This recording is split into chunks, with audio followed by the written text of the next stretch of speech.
Good evening मेरे प्यारे बच्चों। कैसे हैं आप सब? उम्मीद करते हैं आप सब स्वस्थ होंगे, मस्त होंगे। इसी उम्मीद और आशा के साथ चलिए आज का सेशन स्टार्ट करते हैं। आज का सेशन हमारा जो है वो किस पे बेसिकली है, एल्कोहल, फिनॉल और ईथर के इंपॉर्टेंट क्वेश्चंस पे। तो चलिए आज का सेशन स्टार्ट करते हैं।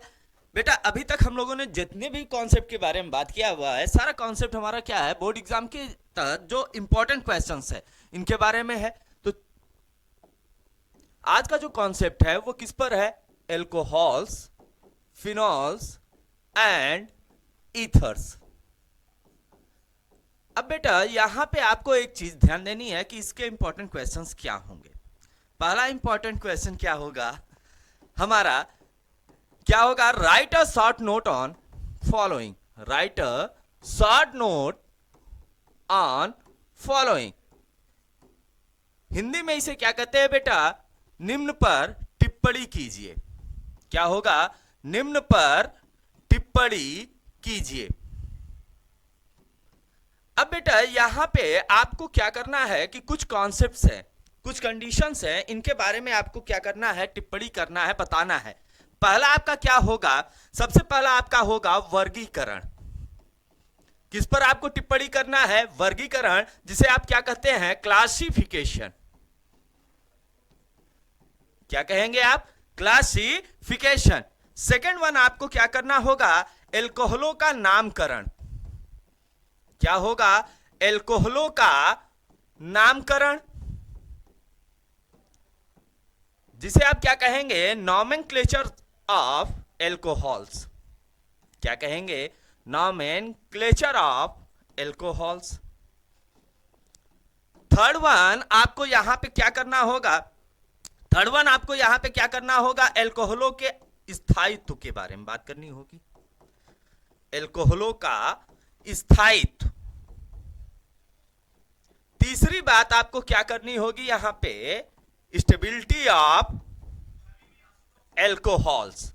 किसके बारे में बात करनी है, स्टेबिलिटी ऑफ एल्कोहल्स।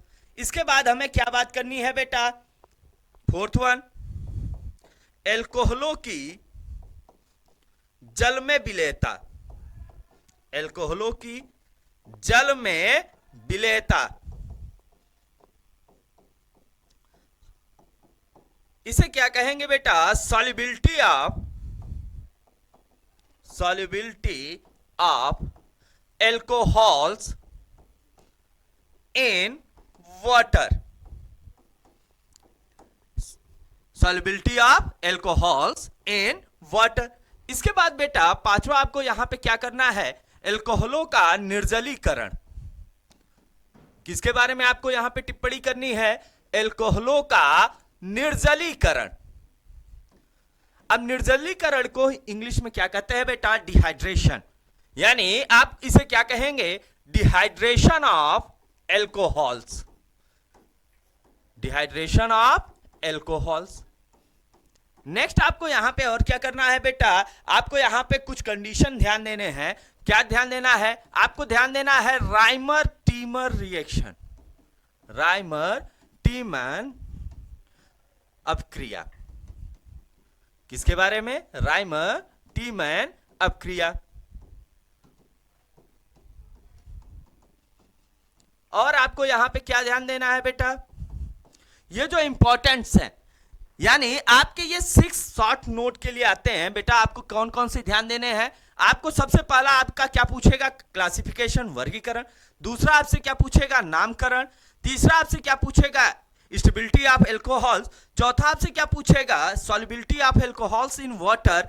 और इसके बाद जो मोस्ट इंपॉर्टेंट आ जाते हैं, जिसमें आपकी ये दो होते हैं। पहला क्या होता है, एल्कोहलों का निर्जलीकरण, और दूसरा क्या होता है, राइमर टीमर अपक्रिया।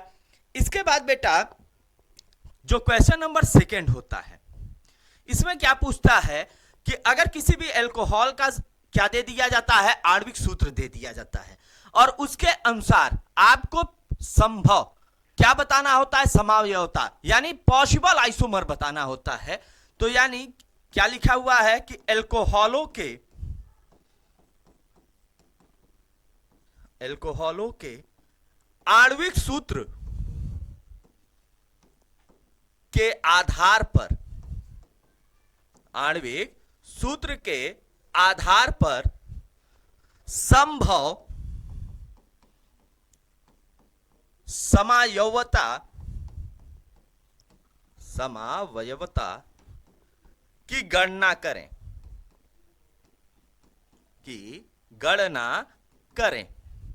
यानी due to molecular formula of alcohol, molecular formula of alcohols calculate about all possible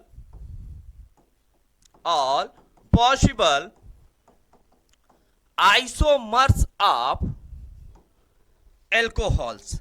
यानी आपको क्या करना है, कोई भी मॉलिक्यूलर फॉर्मूला दे दिया जाएगा एल्कोहल का, उस मॉलिक्यूलर फॉर्मूला के अकॉर्डिंग आपको क्या बताना होगा, पॉसिबल आइसोमर, यानी कितने भी आइसोमर पॉसिबल हो सकते हैं। अब जिसमें बेटा आपको कौन कौन से आइसोमर ध्यान देना होगा, आपको ध्यान देना होगा श्रृंखला आइसोमर, जिसे आप क्या कहते हैं, चेन आइसोमर। दूसरा आपको क्या ध्यान देना होगा, स्थान, जिसे आप क्या कहेंगे बेटा, पोजीशन आइसोमर। तीसरा आपको क्या ध्यान देना होगा, क्रियात्मक समूह, क्या ध्यान देना होगा, क्रियात्मक समूह, जिसे आप क्या कहेंगे, फंक्शनल ग्रुप, क्या कहेंगे, फंक्शनल ग्रुप। और चौथा आपको यहां पे क्या ध्यान देना होगा, मेटामर, क्या ध्यान देना होगा, मेटामर। यानी ये आपको चार समायोता आइसोमेरिज्म के कॉन्सेप्ट को ध्यान देना होगा। ये बात क्लियर हो गई। अगला जो क्वेश्चन होगा बेटा, थर्ड वन, लुकास, क्या होगा, ल्यूकास व विक्टर मेयर परीक्षण के बारे में बतलाएं,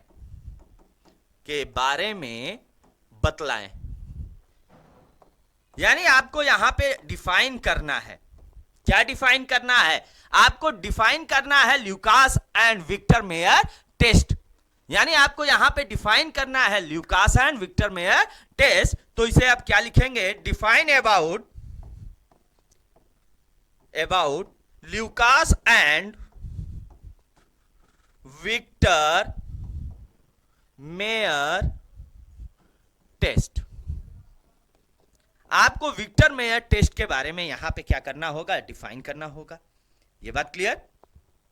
नेक्स्ट आपको यहां पे क्या ध्यान देना होगा, फोर्थ वन में, एल्कोहलो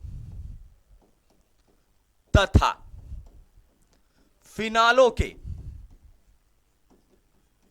एल्कोहलो तथा फिनालों के अम्लीय प्रकृति,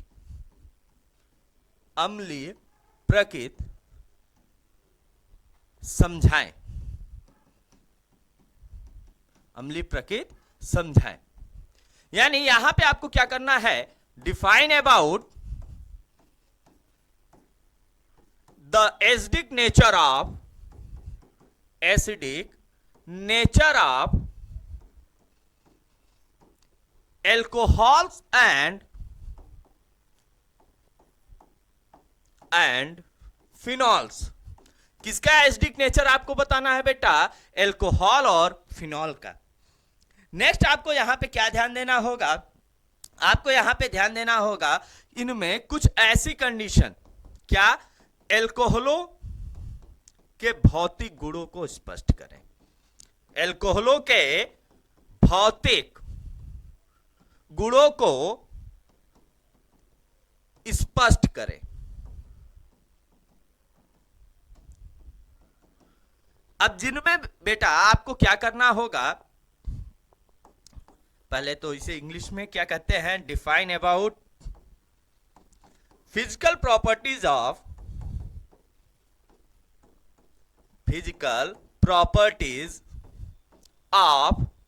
एल्कोहल्स। और जिसमें आपको क्या क्या डिफाइन करना है, पहला अवस्था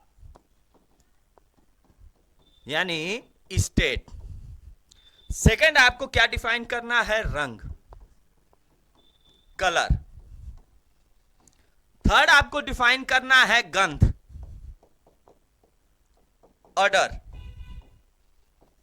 चौथा आपको यहां पे बेटा डिफाइन करना है स्वाद, टेस्ट। पांचवा आपको यहां पे डिफाइन करना है गलनांक एवं क्वथनांक, गलनांक एवं क्वथनांक।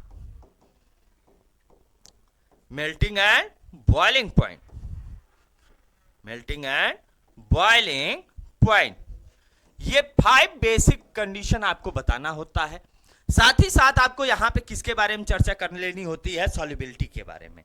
किसके बारे में, सॉल्युबिलिटी के बारे में। अब बेटा जैसे ही आप ये कंडीशन समझ लेंगे, ये कंडीशन कर लेते हैं, तो क्वेश्चन नंबर 6 में आपको यहां पे क्या ध्यान देना है, आपको यहां पे ध्यान देना है एल्कोहलों के रासायनिक गुणधर्म।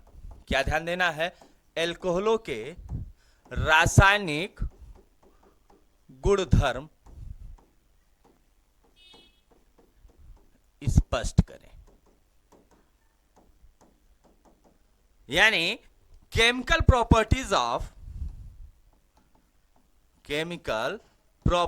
Of alcohols. अब बेटा इसमें आपको कई प्रॉपर्टीज आपको ध्यान देनी है। पहला आपको क्या ध्यान देना है, किसके साथ, या इसे ऐसे लिख ले, रिएक्शन विथ, किसके साथ अपक्रिया, किसके साथ अपक्रिया। अब इसमें आपको क्या क्या ध्यान देना है, थोड़ा सा इसे, पहला आपको करना है किसके साथ, हैलोजन्स के साथ। किसके साथ कर लेना है, हैलोजन के साथ, यानी रिएक्शन विथ हैलोजन्स। ये रिएक्शन मैकेनिज्म आपको ध्यान देना होगा। दूसरा अमोनिया के साथ,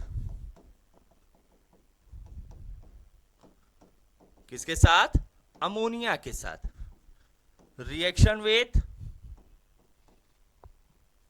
अमोनिया। तीसरा हैलाइड अम्लों के साथ, किसके साथ, हैलाइड अम्ल, हैलाइड अम्लों के साथ, रिएक्शन विथ हैलाइड एसिड। फिर यहां पे आपको क्या ध्यान देना होगा, चौथा निर्जलीकरण, डिहाइड्रेशन।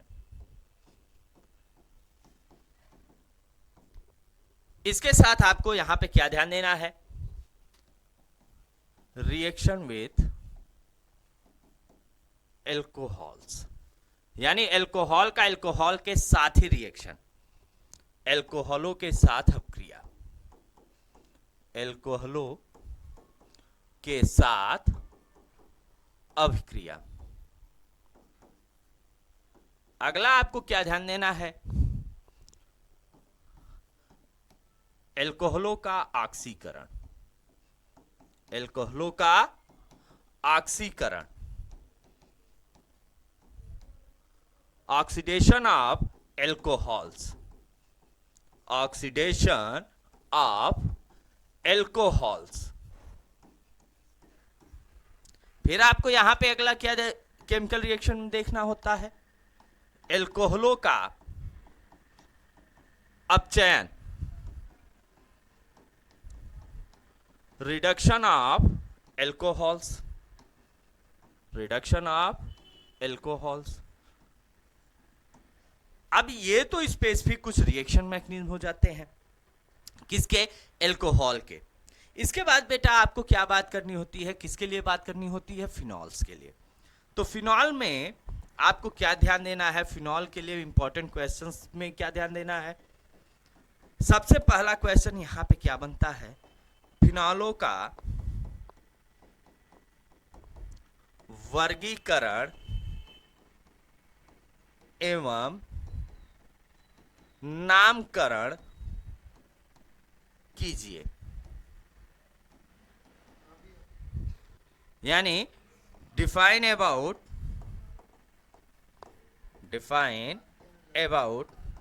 क्लासिफिकेशन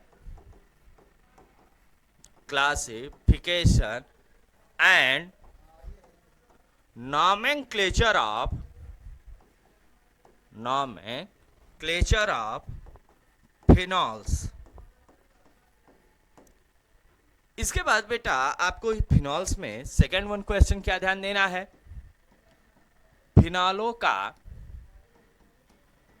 फिनॉलों की अम्लीय प्रकृति बताए,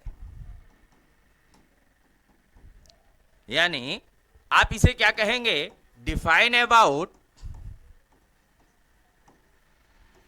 acidic nature of phenols, acidic nature of phenols. Third one आपको यहां पे क्या करना होगा बेटा, फिनॉलों के भौतिक गुण, फिनॉलों के भौतिक गुण बताएं। अब फिनॉलों के भौतिक गुण के लिए आपके क्या कहेंगे, define about physical properties of phenols, physical properties of phenols. ठीक, इसके बाद बेटा क्वेश्चन नंबर 4 में आपको क्या ध्यान देना है, यहां फिनॉलों के लिए, फिनॉलों के रासायनिक गुणधर्म बताएं। Define about chemical properties of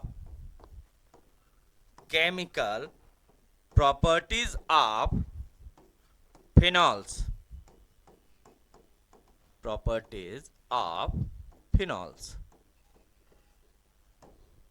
next यहां पे आपको क्या ध्यान देना होगा, फिनॉलों का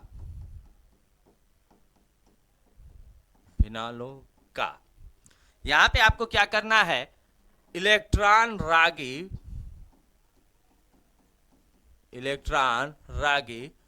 प्रतिस्थापन अपक्रिया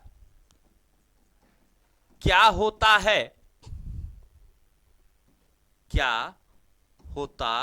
है स्पष्ट करें।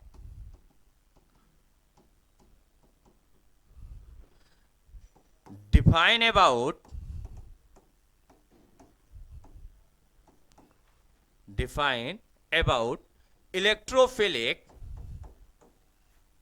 इलेक्ट्रोफिलिक सब्स्टिट्यूशन रिएक्शन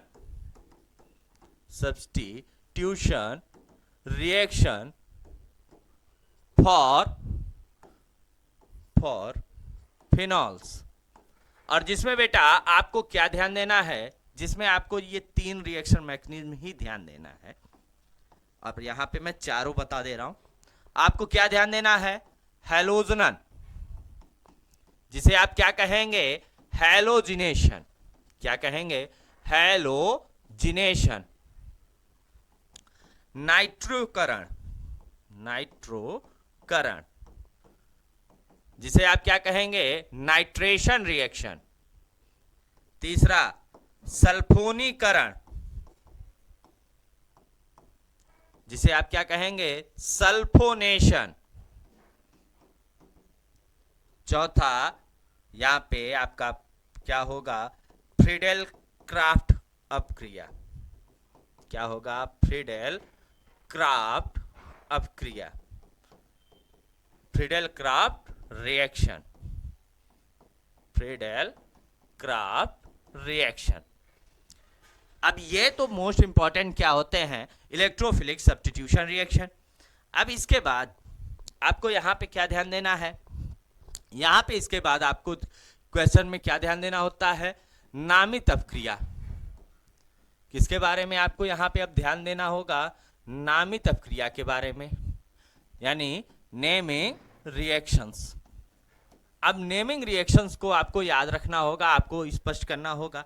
साथ ही साथ जब आप ईथर की बात करेंगे, किसकी बात करेंगे आप? ईथर। तो ईथर में भी आपका जो पहला क्वेश्चन बनता है वो क्या होता है? ईथर का वर्गीकरण एवं नामकरण स्पष्ट करें। यानी आपको यहां पे ईथर का क्या कर देना है? आपको क्लासिफिकेशन करना है और नेमिंग करना है। यानी classify ethers and define about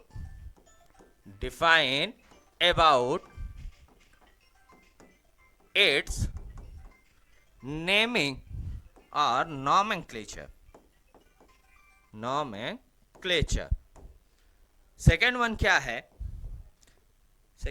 है? ईथर का के निर्माण की विधि बतलाएं या विधि बताएं। किसके निर्माण की? ईथर के। तो define about preparation method of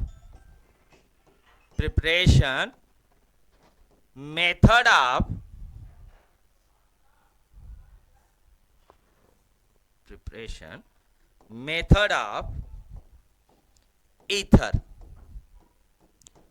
यानी आपको ईथर का प्रिपरेशन मेथड बताना है। साथ अब बेटा थर्ड वन आपको यहां पे क्या ध्यान देना होगा? ईथर के भौतिक गुणों के बारे में स्पष्ट करें। यानी ईथर का हमें अब क्या बताना है बेटा? भौतिक गुण, यानी फिजिकल प्रॉपर्टीज। किसके बारे में बात करना है?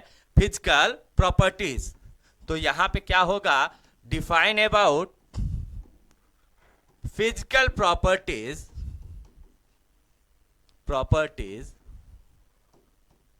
Of ether. अगला क्वेश्चन आपका क्या होगा? ईथर के रासायनिक गुणों को स्पष्ट करें।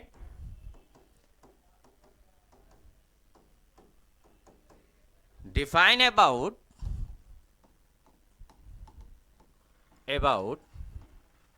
केमिकल